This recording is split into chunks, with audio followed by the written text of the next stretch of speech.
Good afternoon. Good afternoon. Welcome to the Utility Special District meeting. Today is June 18th, 2025. The time is 5:38. Madam Clerk, Chairperson Shirley Lanier, here. Vice Chair Kashamba Miller Anderson, Present. Board Member Priscilla Davis Panier, Here. Board Member Glenn Spiritus, Board Member Bruce Guyton, Here. Ex officio Board Member Mayor Douglas Lawson, Here. City Manager Jonathan Evans, Acting District Clerk Deborah Hall is present, District Attorney Don Nguyen, Here. District Finance Director Randy Sherman. Madam Chair, you have a quorum. You may proceed. Thank you. We will have a moment of silence followed by the Pledge of Allegiance by Commissioner Miller Anderson.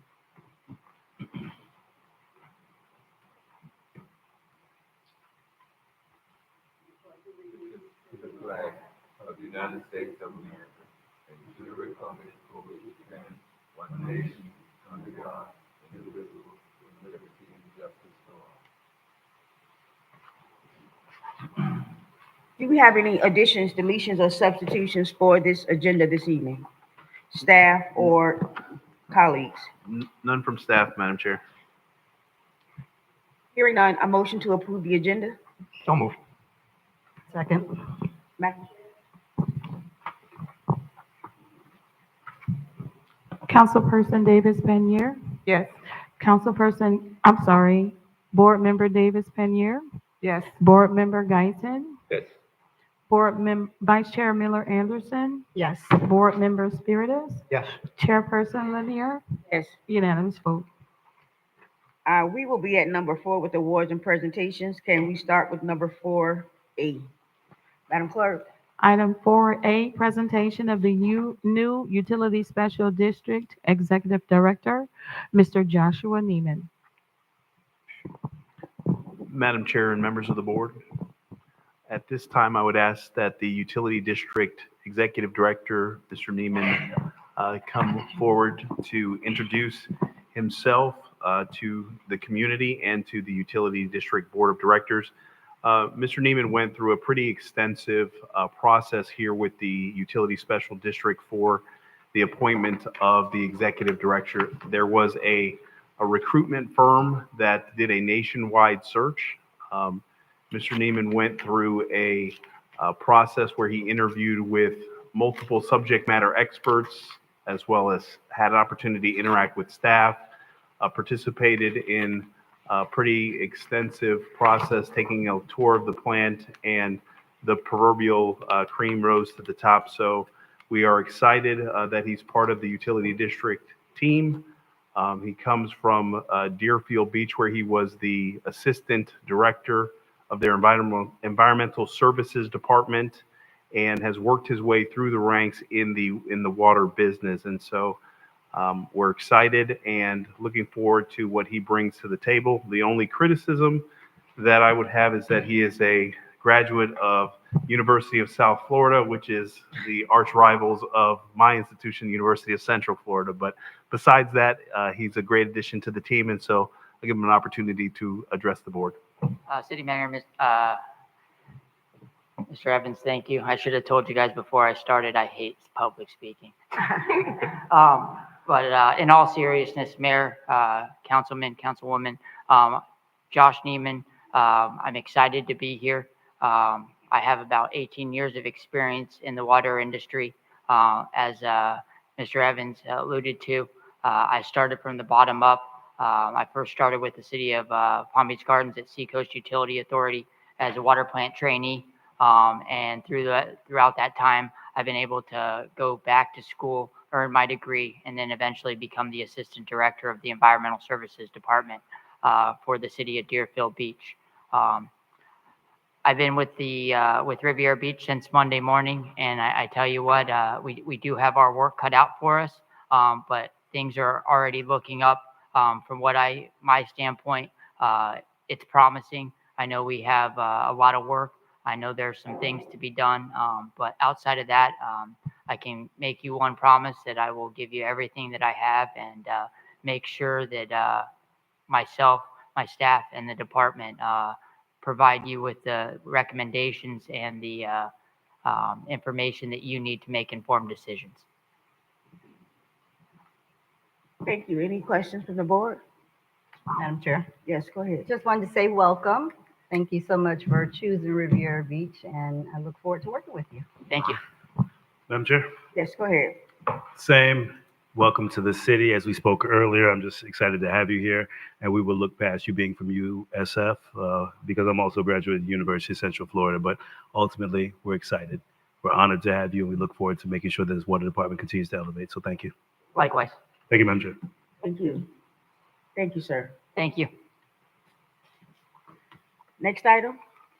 Madam Chair, we are on item 4B, presentations regarding updates on utility special district projects. Did we have this as backup for this meeting? The reports? Madam Chair, if I may? Yes, all the reports were provided for in the agenda backup. Do we have any need to hear either one of those reports this evening, council? Hearing none, next item. Madam Chair, the next item is item 8A. Under discussion and deliberation on the contractual services provided by U.S. Water Services Corporation. Mr. Evans? Madam Chair, members of the board, this item is pursuant to a request by a utility district board member to have a discussion amongst the board concerning the provision of services that are provided by U.S. Water. At this time, Madam Chair, staff is here to answer any questions, but to turn the presentation over to the board member that has requested said presentation, and that's Board Member Guyton. Okay, Madam Chair? go ahead, sir. Thank you, Madam Chair. I requested this item because, as everyone knows, this is still a hot issue in our community, the water issue. As I move about out in the community at events, water issue always comes up. Always, always. It never fails. Before I got on the board, there were some challenges that resulted in the city being fined $1 million. That's the taxpayers' money. That's not insurance. That's not somebody going to cover it for us. That's taxpayers' money that we have been fined. The other thing that happened before I got on board is we were referred to the state attorney's office. It's my understanding about our procedures, record keeping, something of that nature. Don't quote me on that one. So these are major, major, major problems. So I campaigned on water's going to be my #1 issue. And I meant that. Since I've been on board, I've been doing reading, research, and educating myself about what the problems were. Tonight, what I want to do, and most people already know my position. My position is I think that we as a city need to get out of the way and let experts come in here and run our water plant until we get it to a level that is comfortable and acceptable to not just the evaluating agencies, but the community.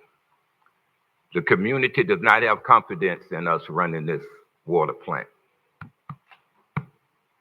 It's not a meeting, rarely, that somebody doesn't mention the water. So what I want to do tonight is kind of identify some of the issues that still exist. Madam Chair, I would like to call U.S. Water up for a minute. Okay, Mr. and Miller, this is for the purpose of, this is for the purpose of identifying some of the issues that still exist and why I think that we should at least explore options of how to better our service. Okay. Mr. Miller, would you introduce yourself in your capacity with U.S. Water? Good evening, Madam Chair, Board, and City Administration. My name is Mike Miller. I am the acting as the Executive Director for the U.S. Water in a contractual position, in a contractual role. And I've been giving advice and guidance to the district with regards to operations. How long have you been in the water industry, Mr. Miller? Since 2001, About 24 years. that's correct. U.S. Water, are they just locally or are they a national water firm? We're national. We're in 20 states. The majority of our work is here in the state of Florida, but we're as far west as in Washington State, and far north is New York and Illinois and so forth. Were you here when we got fined $1 million with the U.S. Water here working with the city? When we got here, there was a consent decree regarding $1.1 million. Yes. So the city had already been fined I think, or being considered. yeah, I think to that be. if I recall correctly, the consent decree had already been submitted to the district, and that was one of the items that we did discuss with the city administration. I've made it clear that I think that U.S. Water should come in and run our operation for obvious reasons. One of the reasons is the public still doesn't have trust in the city running it because of the issues I just outlined. And the other issue is just passing some of the inspections, to me, is a minimal bar. I would like our water plant to become one of the best run plants in the state. And just passing inspections is not a bar that I think could put us in that competitive level of considered one of the best. That's a minimum, that's a borderline requirement. If U.S. Water were running our operation at the time that we got fined $1 million, would the city, would U.S. Water have covered that with insurance, or would that would have been the city taxpayer's responsibility? I'm not real sure how to answer that question. We do have insurance, but that's not in my area. But I'm quite sure that there would probably be some level of responsibility if we were the ones to actually have made cause those violations. Okay. In the event that, let me back up. You did an assessment back in 2016. Is that correct? Yes, sir. Then you brought in some people to do some training back in, I think it was 21. I forget the year, but you brought some people in to do some training with our staff. 2016, we did an assessment on the entire system, but I don't recall There's the anything before then. record-keeping training that. Oh, that was in 2024. That was in, Okay, we I had, just said you did some training. yes. Mhm. And then they came back to do a determination regarding whether the training actually worked or where there's progress being shown. And that's correct. What we did was we did an initial assessment when it regarding lab process analysis, regarding the regulations, regarding record keeping. Those items that were listed in the OIG report in particular, And so that was the focus, to try to set a baseline as to see exactly where the district was when it came to those particular subject matters. So we did an initial assessment. Then we had 2 training courses. Well, actually 2.5, well, 3. And then we gave a month, about a month and a half, to see how that was working and how that the operations would respond. And then we did an audit.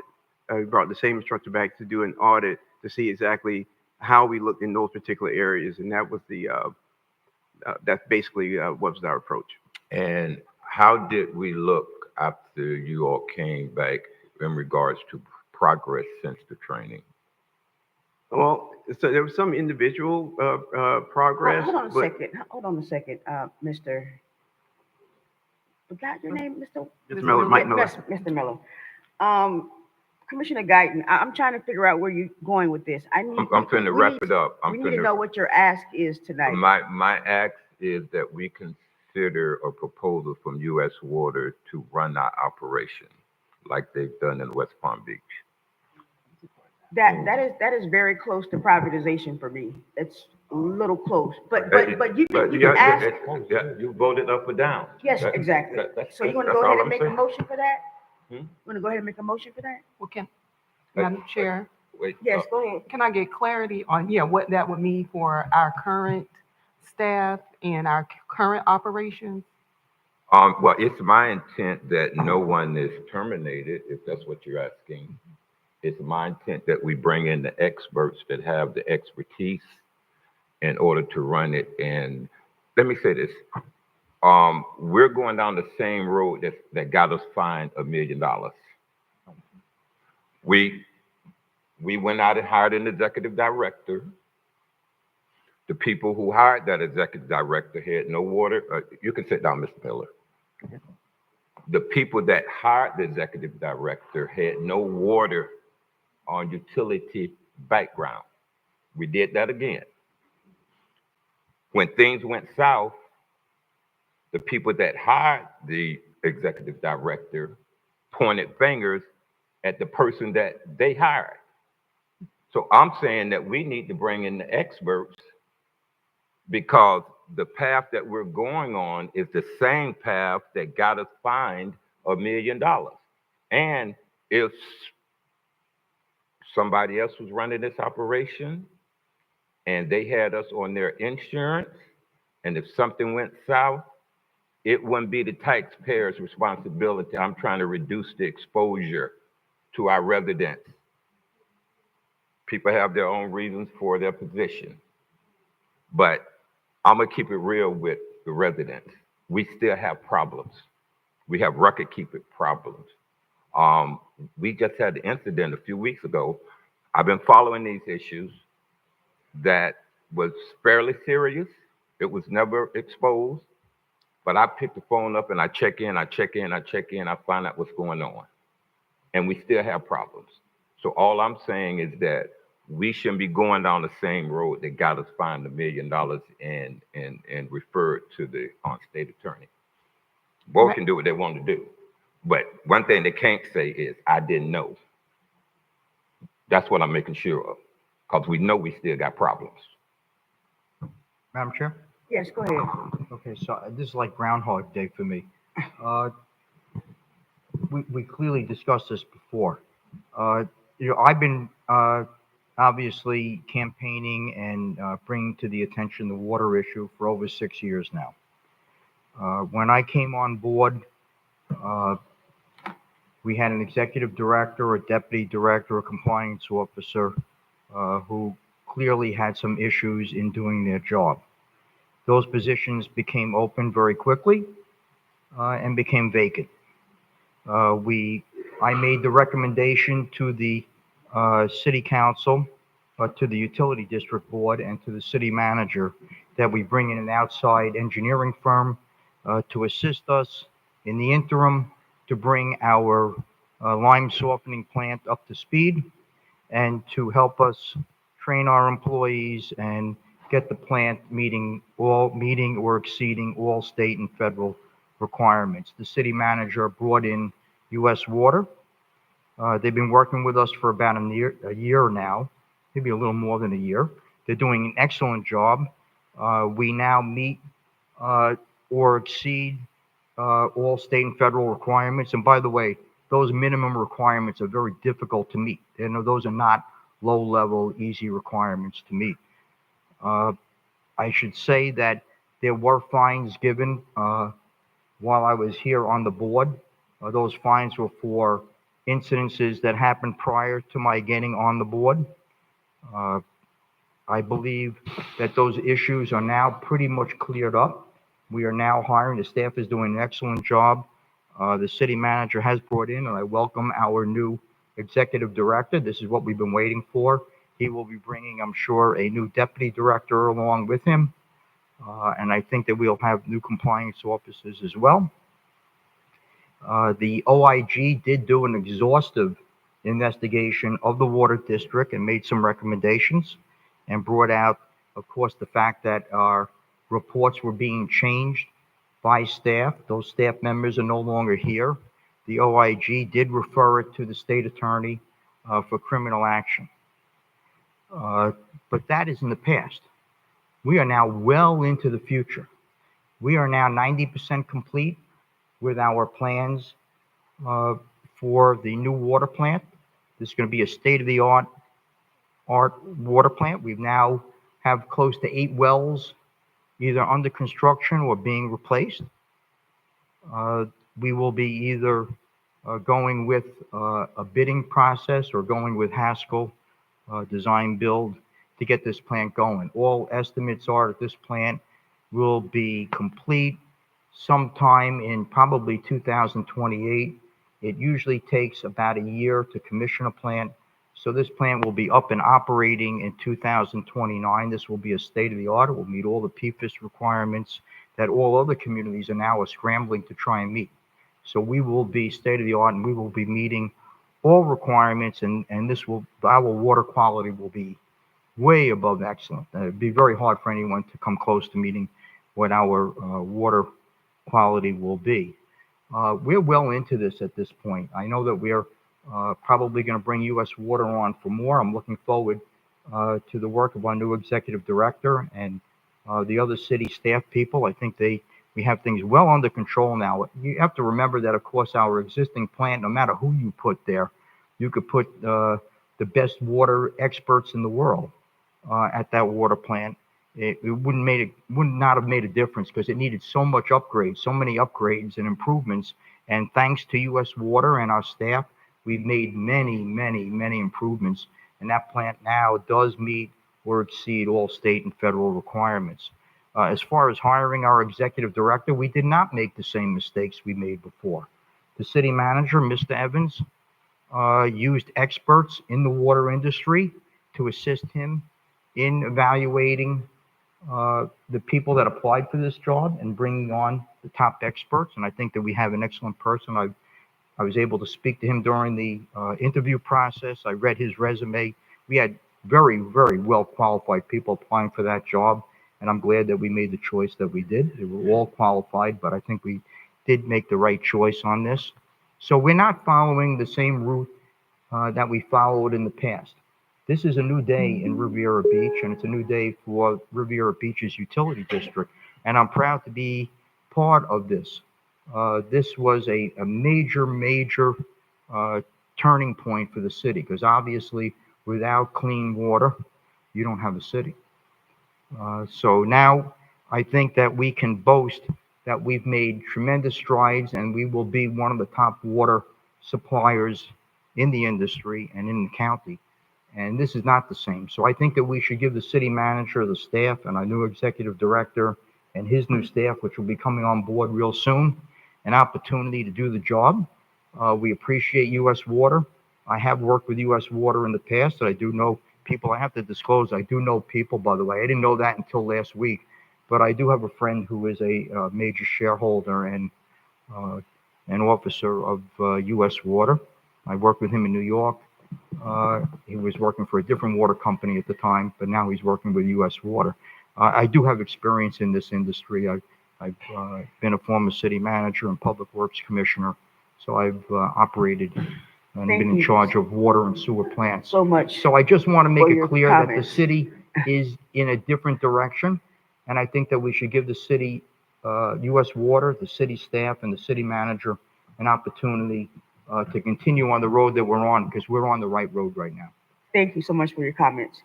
What we're going to do is we ask you for your ask, Mr. Commissioner Guyton. So if you want to make a motion to be able to move forward with what you're intending to accomplish, you can go ahead and do that now. Madam Chair. Madam Chair? Yes, go ahead. Before Board Member Guyton makes that request or that motion, I did want to disclose that we had a meeting with staff. I had a meeting with staff today to address some of the concerns that were addressed by U.S. Water based upon staff, and I do have some concerns with proceeding with that process and understanding what this would look like. We've spent over $5.2 million with U.S. Water. I think that if we bring on U.S. Water for a permanent or even a longer term process, is going to be counterproductive to what we're trying to do to fixing this department. There needs to be a culture shift. There needs to be a support system, and there needs to be a build out of our U.S. UD department. I'm very confident in the director that was hired after the interview process, after the meetings, and also the commitment and engagement and recommendation and high praise from U.S. Waters. So I do want to give them an opportunity and a chance to come in, to work with our staff, to provide the proper oversight, to look at the culture and give him a chance to come in while still keeping U.S. Water as a de minimis role in the UD department. Not to eliminate them because their contract does expire in December, but allowing the UD director to come in and advise how much longer we would need to, because those are, again, the experts in the field.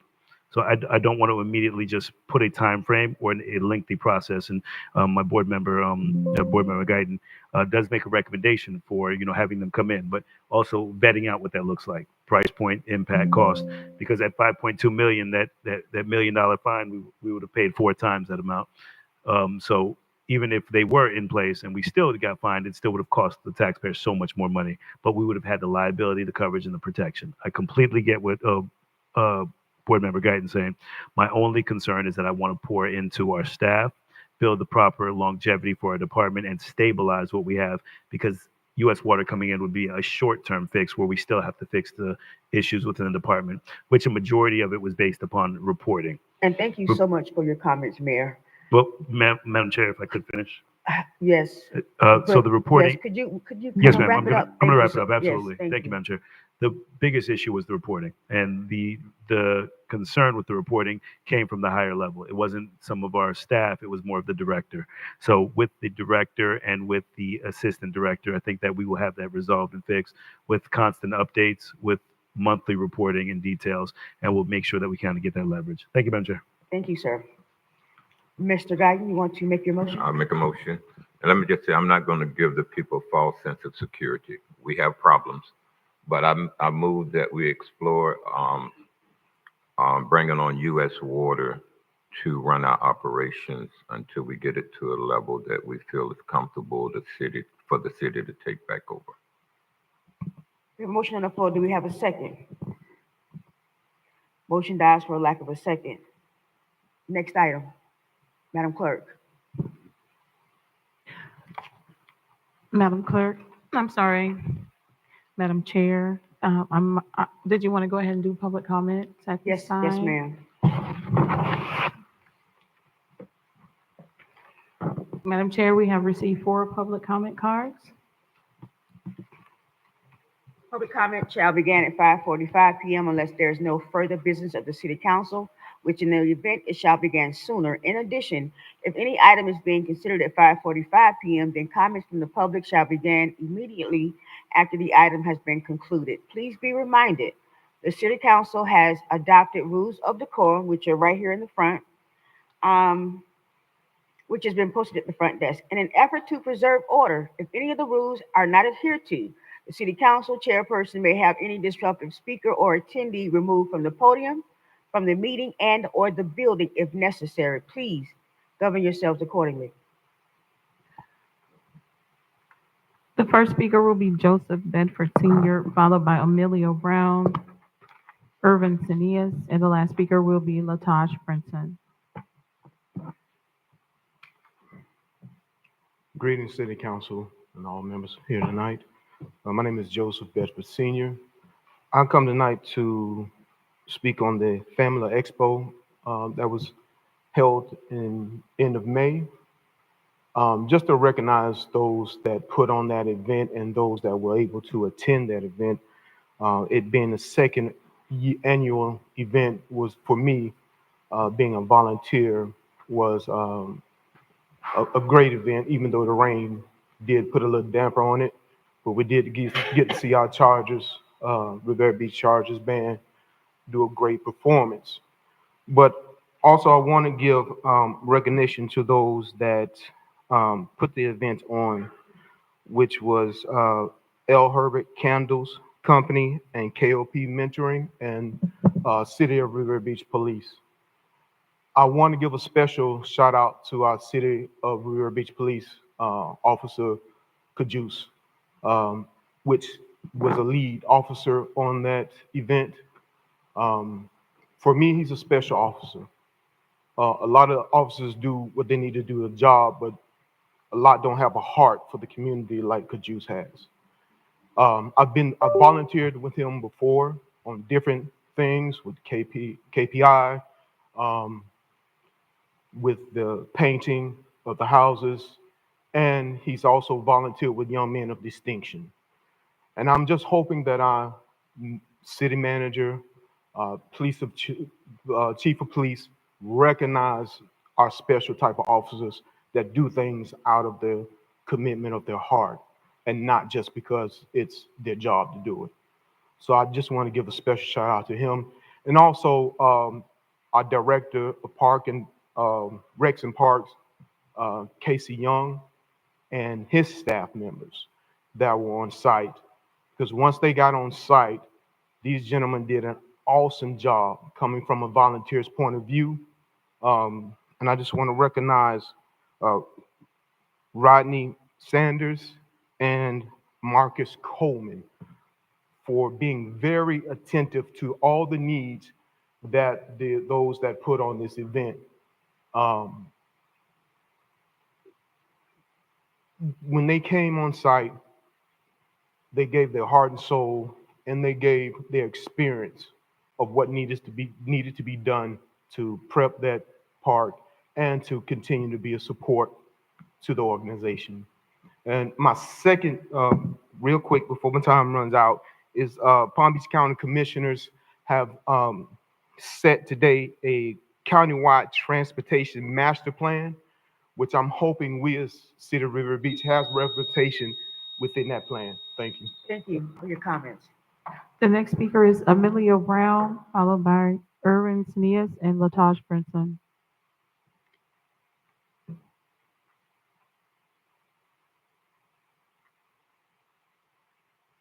How you doing? My name is Emilio Brown. Pretty much I'm just coming up here because I watched the last district meeting and it was about U.S. Water taking over the water plant. Dr. Spiritus and the mayor kind of explained the situation. It wasn't the employees that caused that $1 million issue. It was higher management. If we're given an order by higher management, we're not gonna not do what they tell us to do. Same thing with the lime silo. We were supposed to put that lime silo way back, maybe 4 years ago, but we were told by higher management not to put a lime silo in, so we were running off of old equipment. The plant is old. We are working on fixing everything. Right now, we have some issues that are going on. I feel like you guys are only hearing one side of it. So I would like to request a private meeting with council. What happens in-house should stay in-house. And I'd rather have a meeting with you guys so we can explain what's going on. Thank you. Thank you for your comments. Irwin Sneas, followed by Lataj Brown. Good evening, council and city staff. Irwin Sneas, representative with SEIU Florida Public Service Union. We represent these great city workers here. I wanted to start first by saying, I think some of you already know that you really have some great workers and employees who care. A lot of some of the gaps, I would say, that there are in the city, they cover because they're willing to come and work the extra mile and do what they need to do. When it comes to, I mean, we all understand we're talking about water, right? A life, force and a source that you can't play with. Very, very important.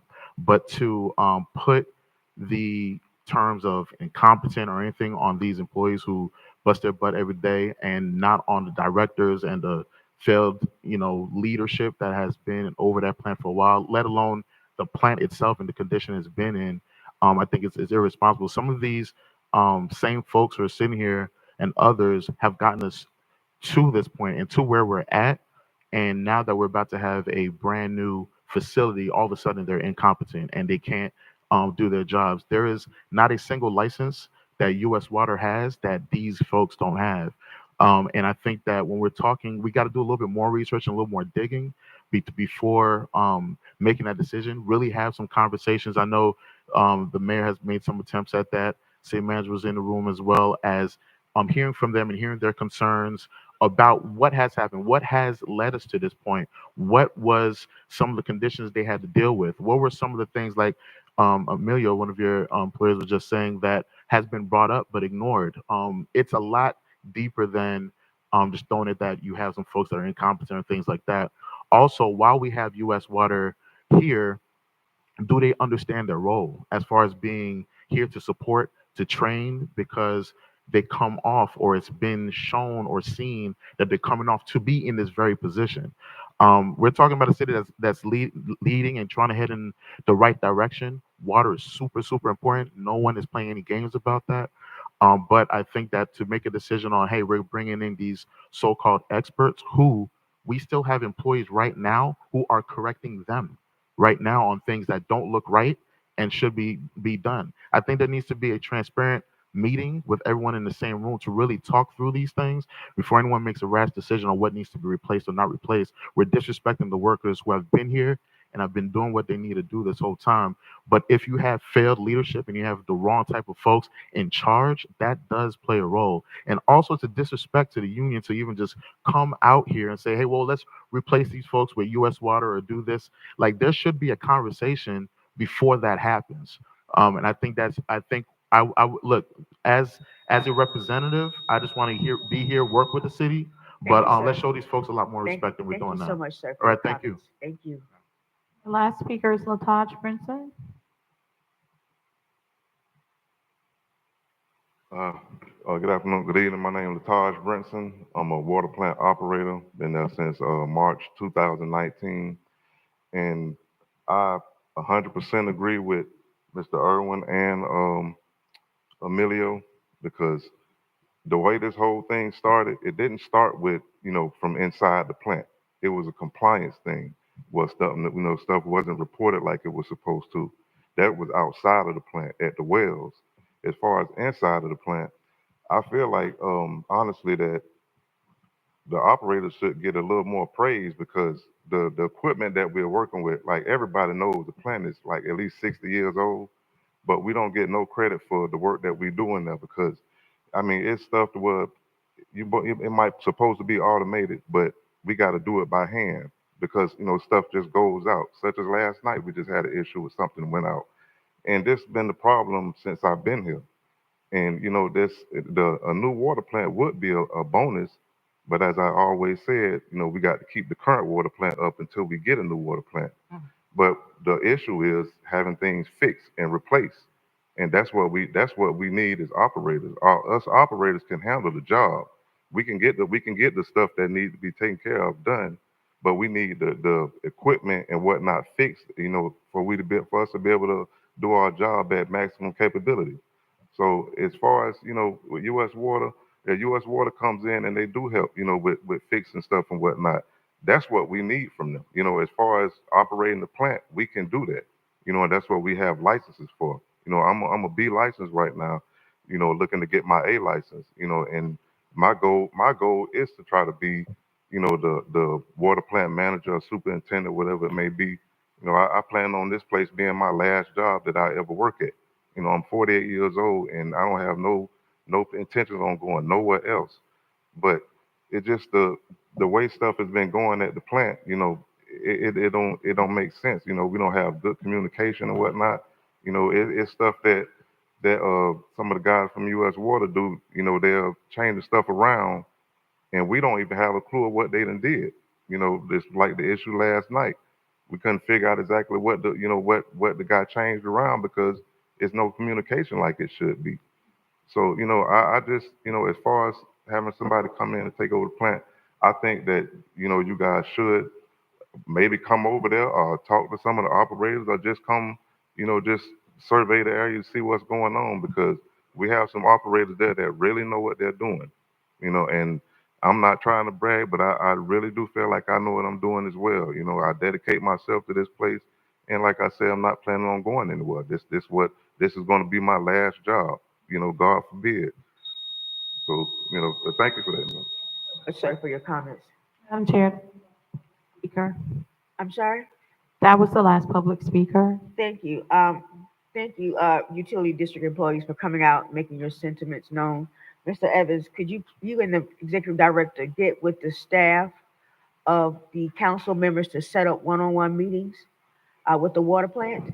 We need to have each council member meet with the water department to be able to go over any issues or whatever the case may be. Madam Chair, if I may, Yes, go ahead. we'll work with your offices to coordinate. Thank you very much.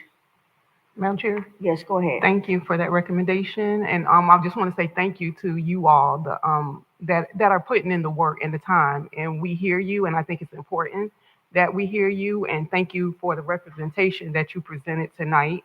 I think it's important that you are able to, you know, justify some of the things that have been going on. So I do appreciate hearing from you, and I look forward to our meeting. Thank you. Next item is the discussion by the city manager. None, Madam Chair. District attorney, No, thank you, Madam Chair. any statements by the board?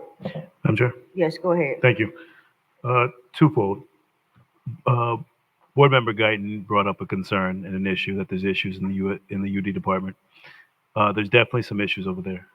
A lot of them and concerns, and I actually echo his sentiments that we need to make sure we work and fix it together. I do also believe that we brought in a director and we're on the right steps and right path.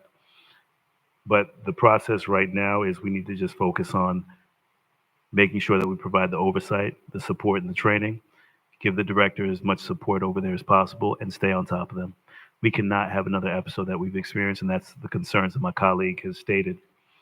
There are a few issues that are still outstanding because I sat in a meeting with a majority of those workers and I saw and heard the issues myself. So as the board continues to have these conversations, this will be the understanding.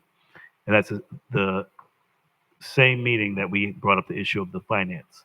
Mr. Evans, do we have an update on the time frame of when the finance issue for those 9 outstanding employees will be addressed? Madam Chair, if I may. Yes, go ahead. With regards to that, we should probably have the final calculations in a week. And both the attorneys that are working on this are corresponding back and forth. So we should have the information in about a week. And something as simple as that is part of the traumas that our employees in our department experience. So if we can just kind of expedite that for us, Mr. Evans, and just kind of follow up with finance to make sure that we have an answer for them, for those outstanding employees. And then the 2 that actually, I believe that are not part of that claim as well, if we can address those or have those addressed in the same process. Those are my comments, Madam Chair. Yes, thank Madam you. Chair, Yes, go ahead. can the mayor please explain to the public what that issue is? Because I don't think they understand what he's referring to. Thank you. That is going to be, I believe it's called not the take-home pay. That is, Mr. Evans? Madam Chair, if I may. Yes, go ahead. There is some confusion with respect to standby pay. Standby pay. So it's a calculation that that the city is having to recreate some schedules and going over almost 800 days of times and reconciling who worked on certain times to resolve what is a pay matter. So they are working towards that. So that's what the issue is that the mayor spoke of. Thank you. And thank you, Madam Chair. The standby pay issue was something that the employees brought to us in a discussion, and it's been an issue within the Department of Finance and then some of the employees. They have a discrepancy. Finance has received it, they vetted it, they presented it to the union workers and to the employees, and the union workers disagreed with it. So I just want us to make sure we make that a priority in the department. Finance has been working aggressively with it, but I want to make sure it's done because it's even caused for discrepancies outside of the meetings to where finance and UD employees were having conversations separate and apart. I don't want to put any employee in a position to where they feel uncomfortable or in a position to not feel safe with having a discussion, especially when it comes to the employee's money. So Mr. Evans has promised he will get this done hopefully within the next week or so. Thank you. Yes, and thank you, Mr. Evans. You can bring that back to the board at our next meeting to let us know how you resolve the issue. Any of the statements? We will adjourn this meeting and start our city council meeting in about 8 minutes. This meeting is adjourned.